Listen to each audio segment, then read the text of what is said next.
Everyone, स्वागत है आप सभी का आपके अपने educational platform the content cloud पर। आज के सेशन में हम लोग बात करेंगे ईवीएस के कुछ महत्वपूर्ण प्रश्नों की जो आपके 7 जुलाई के एग्ज़ाम में पूछे जा सकते हैं, या यूँ कहें कि ऐसे ही प्रश्न आ सकते हैं, आएंगे। चलिए वीडियो को शुरू करते हैं और आप अपनी तैयारी जो अभी तक आपने की है उसे चेक कर लीजिए कि कहाँ आपका स्कोर है, कितने प्रश्न आपको आते हैं और कितने आपके गलत हो गए हैं। चलिए वीडियो को शुरू करते हैं। अगर आप आने वाली शिक्षक भर्ती में एक सीट हासिल करना चाहते हैं, गवर्नमेंट टीचर बनना चाहते हैं, तो चैनल से जुड़ना बिल्कुल ना भूलें, क्योंकि आपको डिटेल में विदाउट टाइम वेस्ट प्रैक्टिस कराई जाएगी। ओके, और पूरा एक्सप्लेन किया जाएगा 14 के 14 सब्जेक्ट्स को। तो चैनल से जुड़ना बिल्कुल ना भूलिएगा। और हाँ, वीडियो में एंड तक बने रहिएगा, क्योंकि वीडियो के एंड में आपको ओरली कुछ इंपॉर्टेंट क्वेश्चन सॉल्व करवा जाएंगे, जो डायरेक्ट आपसे पूछे जाते हैं एग्ज़ाम में। वीडियो में एंड तक बने रहिएगा।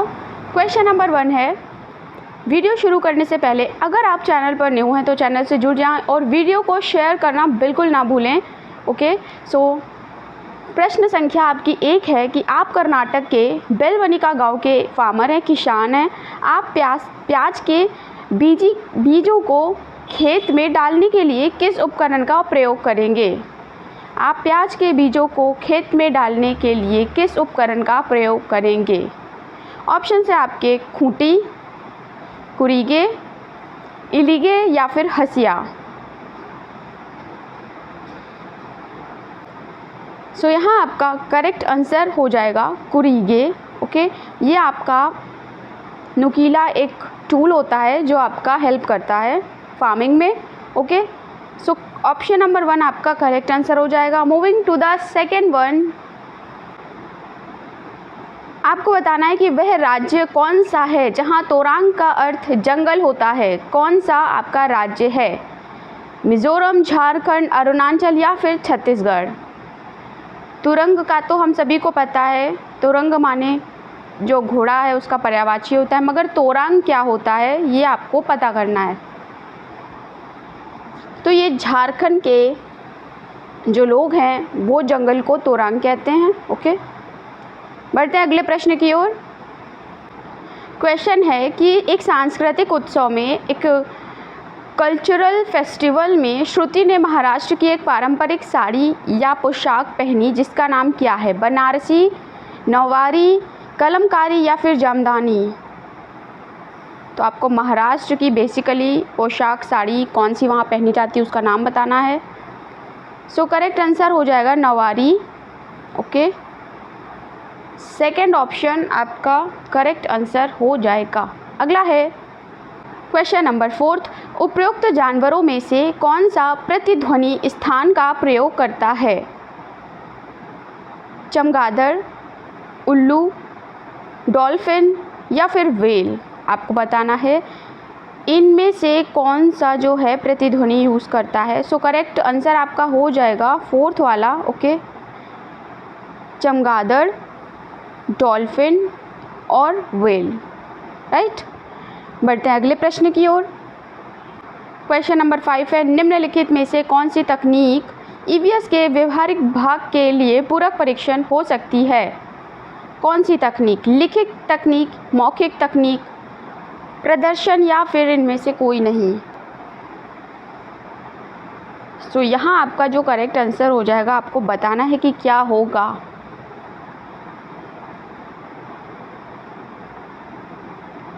सेकंड ऑप्शन जो है मौखिक तकनीक, ये आपका उपयुक्त उत्तर आंसर हो जाएगा। अगला सवाल है, नेक्स्ट है कि निम्नलिखित में से कौन सा पक्षी कैक्टस के कांटों के बीच घोंसलों का निर्माण करता है? ऑप्शंस हैं आपके कलचिड़ी, इंडियन रॉबिन, बसंत गौरी, कॉमन हॉक, दर्जन चिड़िया, वीवर्ड बर्ड या फिर डव।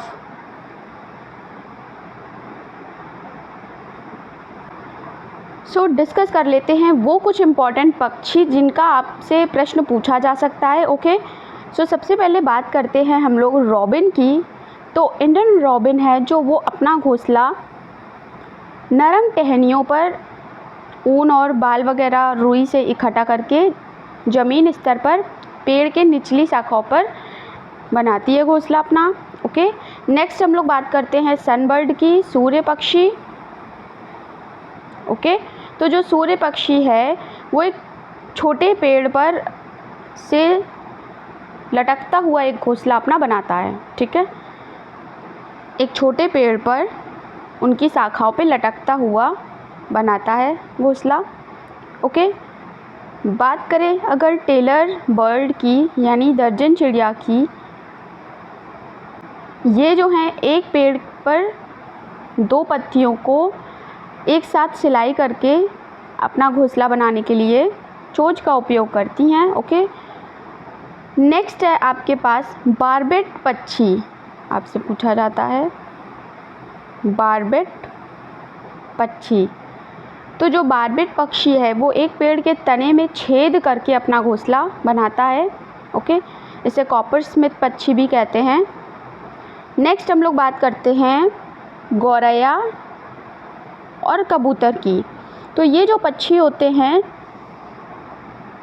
ये अपना घोंसला जो हमारा घर है यहीं पर, जैसे शीशे के पीछे, अलमारी के ऊपर, किनारों में आपने देखा होगा अक्सर, ये छतों पर जो होल वगैरह होते हैं वहाँ पर ये अपना घोंसला बना लेते हैं। नेक्स्ट हम लोग बात करते हैं डव की। तो डव जो है वो मेहंदी के पेड़ होते हैं, कैक्टस के पेड़ होते हैं, इन कांटों के बीच में अपना घोंसला बनाती है। ठीक है, नेक्स्ट है इस क्वेश्चन का करेक्ट आंसर, तो वो आपका हो जाएगा 4th ऑप्शन डव। ओके, बढ़ते हैं अगले प्रश्न की ओर। वह स्थान जहाँ चांगपा अपनी भेड़ें व बकरियाँ रखते हैं, रेबो, लेखा, शेड और पेन।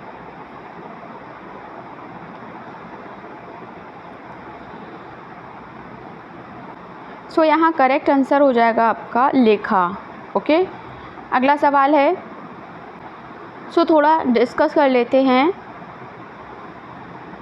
ये जो चांगपा हैं इनके बारे में। ओके, तो चांगपा जो है आपके लद्दाख में पाई जाने वाली एक खानाबदोश जनजाति है।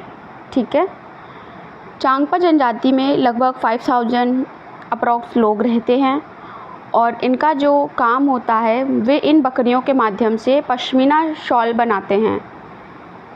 ओके, पश्मीना शॉल ये लोग ही बनाते हैं।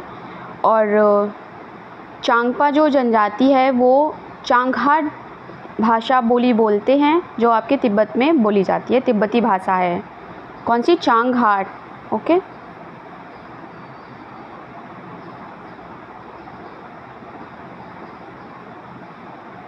सो ये कुछ इन्फॉर्मेशन हो गई आपकी चांगपा जनजाति के बारे में। बढ़ते हैं हम लोग अगले प्रश्न की ओर। शिक्षक ने कमल के पौधे के लंबे खोखले तने की ओर इशारा किया और पूछा, कमल के पौधों के अनुकूलन में खोखला तना क्या भूमिका निभाता है? ऑप्शंस हैं आपके, पौधे को पानी पर तैरने में सहायता करता है, पौधे को सहारा देना, पौधे को तालाब के तल में जमाना या पानी को सोखना। सो क्या हो जाएगा आपका करेक्ट आंसर? पौधे को पानी पर तैरने में सहायता करना, ये इसका काम होता है। बढ़ते हैं अगले प्रश्न की ओर। भाषा के स्वरूप के संबंध में निम्नलिखित में से कौन सा तथ्य सत्य है? व्याकरणिक रूप, मनोवैज्ञानिक रूप, सामाजिक रूप या फिर ऑल? सो करेक्ट आंसर हो जाएगा 4th वाला option all. Moving to the next question. Question number 10 है, जौहर से संबंधित निम्नलिखित में से कौन सा एक कथन सही है? आपको बताना है। फर्स्ट ऑप्शन है कि यह आसपास के कुओं में ज़मीन का पानी एकत्र करता है, यह नदियों से पानी एकत्र करता है। थर्ड है, यह एक समुदाय आधारित वर्षा जल संचय प्रणाली है, या फिर यह जल से अशुद्धियों का निस्पंदन करता है। सो करेक्ट आंसर क्या होगा आपको बताना है। सो करेक्ट आंसर यहाँ हो जाएगा आपका थर्ड वाला। ओके, यह एक समुदाय आधारित वर्षा जल संचयन प्रणाली है। अगर आपने कल का वीडियो नहीं देखा है तो आप उसे देखिएगा, उसमें जौहर, बावड़ी और इन सभी के बारे में आपको बताया गया है। ओके, अगला है अगर आपने सीटेट टिप्स एंड ट्रिक्स वाला वीडियो नहीं देखा है तो आप उसे ज़रूर देखिएगा, एग्ज़ाम से पहले आपके बहुत काम आएगा। ठीक है, उसमें जो इन्फॉर्मेशन प्रोवाइड की गई है वो आपके बहुत काम आएगी, उसे ज़रूर देखिएगा। लिंक आपको डिस्क्रिप्शन में मिल जाएगा। बढ़ते हैं क्वेश्चन नंबर 11 की ओर कि किस वैज्ञानिक ने यह खोज की थी कि मलेरिया परजीवी का वाहक मादा एनोफिलीज मच्छर है? Doctor Ronald Ross, Louis Pasteur, Edward Jenner या फिर जेसी बोस?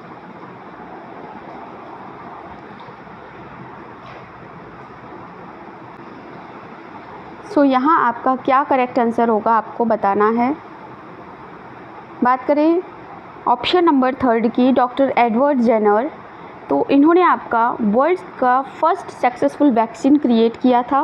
ओके, जो लोग काउपॉक्स और स्मॉल पॉक्स से उस टाइम इन्फेक्टेड थे। नेक्स्ट है कि लुईस पास्चर, तो लुईस पास्चर का आपको जो है पॉस्चराइजेशन के लिए इन्हें जाना जाता है। Okay, inventing the process that bears his name pasteurisation. Next है आपका ऑप्शन नंबर 1 जो इस क्वेश्चन का करेक्ट आंसर हो जाएगा। Okay, doctor Ronald Ross. बढ़ते हैं अगले प्रश्न की ओर। क्वेश्चन है कि हु डिस्कवर्ड सेल? कोशिका की खोज किसने की थी? ऑप्शन है आपके Darwin, Robert Hooke, Robert brown या फिर रॉबर्ट क्लाइव।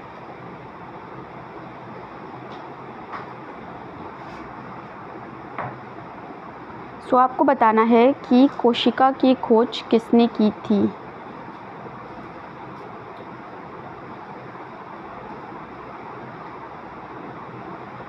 बात करें फर्स्ट ऑप्शन की तो डार्विन ने थ्योरी ऑफ इवोल्यूशन दिया हमें। Okay, theory of evolution Darwin के द्वारा दिया गया। सेकेंड ऑप्शन हो जाएगा Robert Hooke, who first discovered cell, right. अगर बात करें हम लोग फोर्थ ऑप्शन की, रॉबर्ट क्लाइव, तो he was the first British governor of Bengal presidency, right.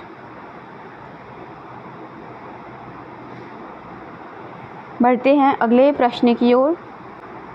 निम्नलिखित में से कौन सी विशेषता भौतिक वातावरण में परिवर्तन से प्रभावित होती है? त्वचा का रंग, सभ्य या असभ्य व्यवहार, सीखने की क्षमता या फिर उपरोक्त में से कोई नहीं। करेक्ट आंसर यहाँ हो जाएगा फर्स्ट ऑप्शन, त्वचा का रंग। अगला है क्वेश्चन है कि आपको अभिकथन दिया गया है पर्यावरण अध्ययन यानी EVS की कक्षाओं को छात्रों के उत्तरोत्तर उच्च क्रम में प्रश्न पूछने पे सक्षम होने के अवसर प्रदान करने की आवश्यकता होती है। तर्क दिया है आपको कि ये EVS में अधिगम की प्रक्रिया के लिए मूलभूत हैं। इन ऑप्शंस में से क्या सही होगा आपको बताना है। करेक्ट जो आंसर है वो आपका हो जाएगा सेकंड जो ऑप्शन है वो सही हो जाएगा। A और R दोनों सही हैं और R A की सही व्याख्या करता है। ठीक है, बढ़ते हैं अगले प्रश्न की ओर। प्राचीन काल में खाद्य परिरक्षण किया जाता था सुखाकर, नमक लगाकर, धुआं देकर या सभी प्रकार से।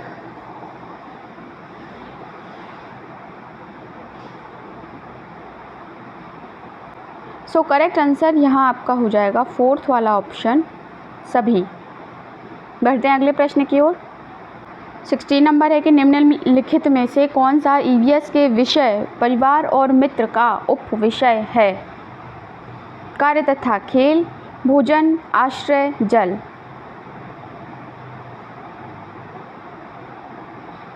सो करेक्ट आंसर हो जाएगा कार्य तथा खेल। बढ़ते हैं अगले प्रश्न की ओर। राजा गढ़सीसर द्वारा बनाई गई गढ़सीसर झील किस जगह पर स्थित है? 17 नंबर क्वेश्चन है कि राजा गढ़सीसर द्वारा बनाई गई गढ़सीसर झील किस जगह पर स्थित है? ऑप्शन है आपके भीलवाड़ा, जैसलमेर, जयपुर या फिर उदयपुर। सो करेक्ट आंसर यहाँ हो जाएगा आपका सेकंड नंबर का क्वेश्चन, ऑप्शन। ओके, बढ़ते हैं अगले प्रश्न की ओर। वीडियो में एंड तक बने रहिएगा क्योंकि वीडियो के एंड में आपके कुछ महत्वपूर्ण क्वेश्चन ऐसे ओरली आपको रिवाइज कराएंगे जल्दी से। सो एंड तक ज़रूर बने रहिएगा। बढ़ते हैं अगले प्रश्न की ओर। ईवीएस में व्यापक मूल्यांकन में छात्रों के अधिगम के किन पहलुओं पर विचार किया जाना चाहिए?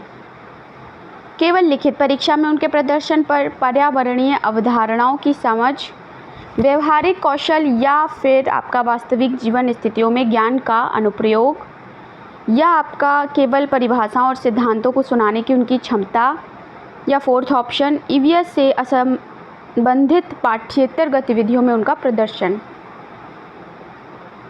सो क्या होगा आपका करेक्ट ऑप्शन, आपको बताना है।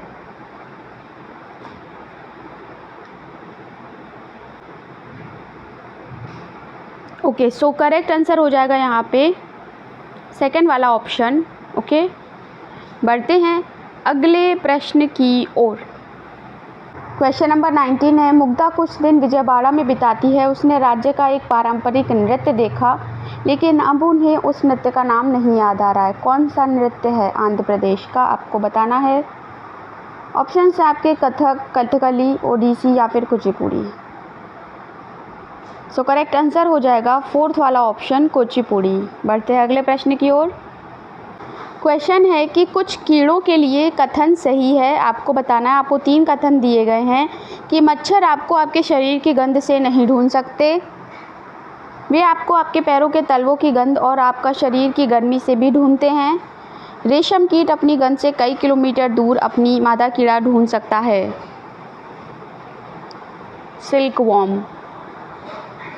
ऑप्शंस आपके दिए हैं केवल एक, 3, केवल 2, 3 या फिर कोई नहीं। सो करेक्ट आंसर यहाँ आपका हो जाएगा थर्ड वाला option, only second and third. बढ़ते हैं अगले प्रश्न की ओर। भाषा के स्वरूप के संबंध में निम्नलिखित में से कौन सा तथ्य सत्य है? व्याकरणिक रूप, मनोवैज्ञानिक रूप, सामाजिक रूप या उपयुक्त सभी। सो करेक्ट आंसर यहाँ हो जाएगा फोर्थ ऑप्शन, उपयुक्त सभी। बढ़ते हैं अगले प्रश्न की ओर। अगला है कि किण्वन यानी फर्मेंटेशन में परिवर्तित करने की प्रक्रिया क्या है? शर्करा को एल्कोहल, ईस्ट को एल्कोहल, शर्करा को CO2 या फिर ईस्ट को CO2। सो फर्मेंटेशन की आपकी प्रक्रिया क्या है, आपको बताना है।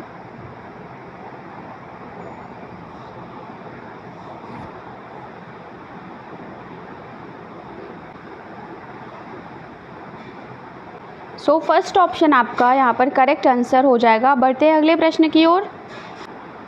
आप एकीकृत पर्यावरण अध्ययन कक्षा के लिए योजना कैसे बनाएंगे? पहले की सभी विषयों को अलग अलग योजनाओं में अलग करना, विज्ञान और सामाजिक विज्ञान के लिए अलग अलग शिक्षकों की व्यवस्था करना, पर्यावरण विज्ञान में विशेषज्ञता वाले अलग शिक्षक की व्यवस्था करना, या एक पाठ में 2 या अधिक विषय क्षेत्रों को संयोजित करना। सो यहाँ करेक्ट आंसर आपका हो जाएगा फोर्थ वाला ऑप्शन। ओके, एक पाठ में 2 या अधिक विषय क्षेत्रों को संयोजित करना। बढ़ते हैं अगले सवाल की ओर। क्वेश्चन है कि निम्नलिखित में से किसने मटर के पौधों के साथ प्रयोग किए और पाया कि मटर के पौधों में कुछ लक्षण जैसे कि खुरदरा या चिकना, लंबा या छोटा, पीला या हरा आदि होते हैं जो युग्म में आते हैं। ये थ्योरी आपकी किसने प्रोवाइड करी है, किसने आपको इस थ्योरी के बारे में बताया है? आपके ऑप्शंस हैं Gregor John Mendel, George मैस्ट्रल, Charles Darwin या फिर doctor MS Swaminathan. So correct answer यहाँ आपको बताना है क्या होगा।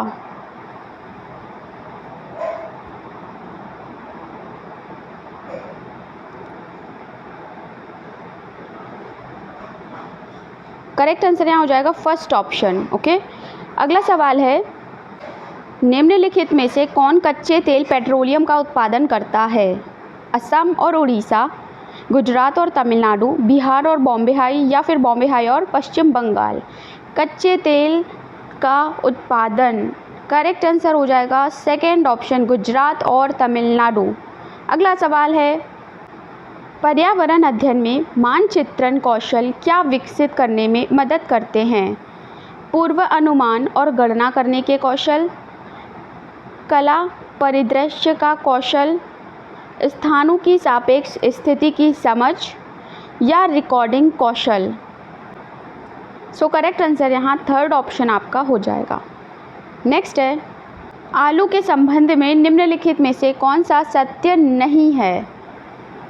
ओके, यह ठंडी जलवायु में बढ़ता है, इसकी उत्पत्ति भारत में हुई थी, यह एक तना है, या फिर आपके सभी ऑप्शन सत्य हैं।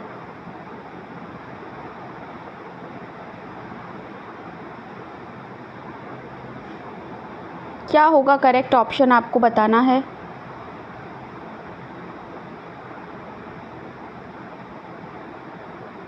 सो यहाँ आपका करेक्ट आंसर हो जाएगा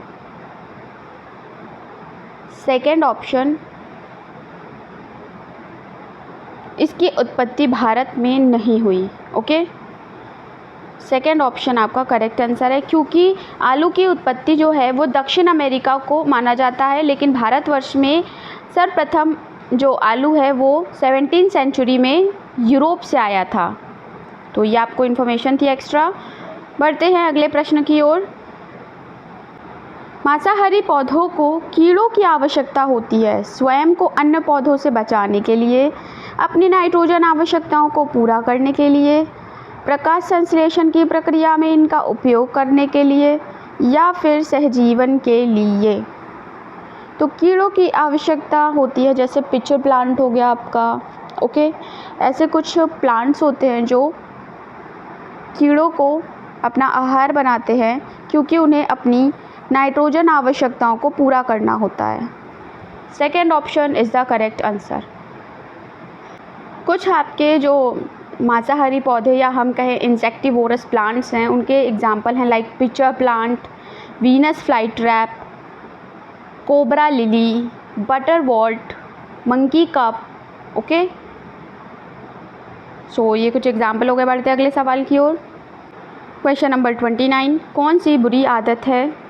एक पंक्ति में खड़े होना, कूड़े को कूड़ेदान में फेंकना, छींकते समय रुमाल का उपयोग करना, या किसी जानवर को परेशान करना। कौन सी आपकी बुरी आदत है? करेक्ट आंसर यहाँ हो जाएगा फोर्थ ऑप्शन, किसी जानवर को परेशान करना। ओके, अगला है कि दुधवा नेशनल पार्क कहाँ स्थित है? ऑप्शन से आपके अरुणाचल प्रदेश, उत्तर प्रदेश, बिहार और उत्तराखंड। दुधवा नेशनल पार्क आपका कहाँ है? कल के वीडियो में कुछ इम्पॉर्टेंट नेशनल पार्क शेयर की गई हैं, अगर आपने वो वीडियो नहीं देखा है तो ज़रूर देखिएगा। ओके, चैनल पर अवेलेबल है, एग्ज़ाम से पहले ज़रूर देख लीजिएगा। बढ़ते हैं अगले इसके आंसर की ओर। सो इसका करेक्ट आंसर हो जाएगा आपका second option, Uttar Pradesh. Dudhwa national park आपका उत्तर प्रदेश में स्थित है।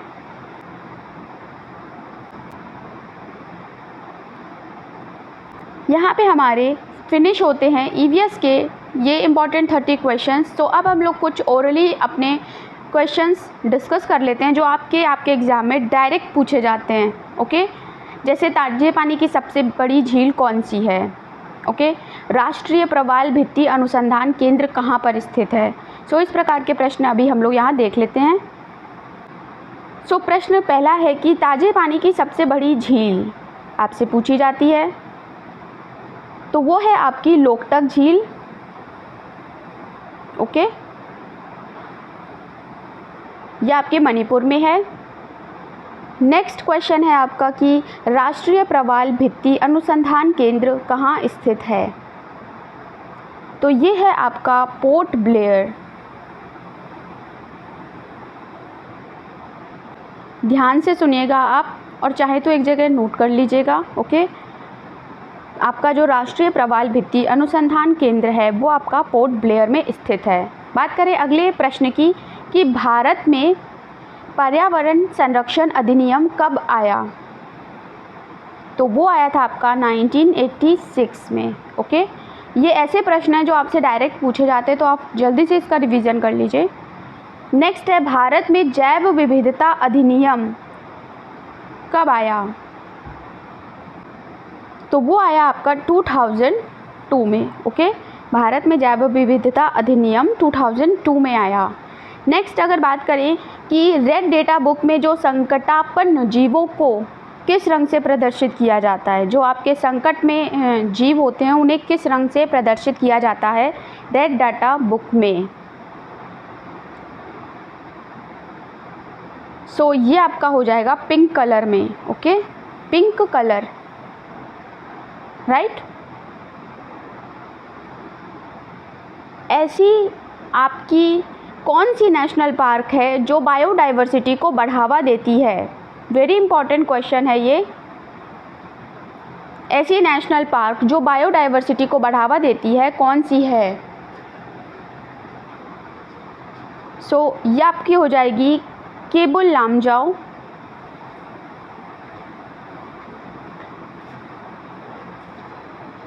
ओके, मणिपुर में ये आपकी है। बात करें अगले प्रश्न की तो वो आपसे पूछा जाता है कि सबसे बड़ा टाइगर रिज़र्व कहाँ पर है? भारत में का सबसे बड़ा टाइगर रिज़र्व कहाँ है? तो आपका करेक्ट आंसर तुरंत आपका होना चाहिए आंध्र प्रदेश। ओके, आंध्र प्रदेश आपका नागार्जुन जो है वहाँ सबसे बड़ा वो टाइगर रिज़र्व है। बढ़ते हैं अगले प्रश्न की ओर, और अगला प्रश्न आपसे पूछा जाता है प्रथम गिद्ध संरक्षण केंद्र कहाँ है? आपसे पूछा जाता है प्रथम गिद्ध संरक्षण केंद्र कहाँ है। नेक्स्ट क्वेश्चन जो आपसे पूछा जाता है कि संविधान सभा की प्रथम बैठक कब हुई? तो ये हुई थी आपकी 9 दिसंबर 1946 में। ओके, और पहली बार राष्ट्रपति शासन कब लागू किया गया? पहली बार राष्ट्रपति शासन कब लागू किया गया? तो पहली बार राष्ट्रपति शासन आपका आया था 20 जुलाई 1951। ओके, सो ये थे हमारे कुछ इंपॉर्टेंट क्वेश्चन जो आपसे डायरेक्ट पूछे जाते हैं। अब फिनिश होते हैं हमारे ये कुछ important questions. Okay, so video को शेयर करिएगा और चैनल से नहीं जुड़े तो जुड़ जाइएगा। मिलते हैं नेक्स्ट वीडियो में। Thanks for watching.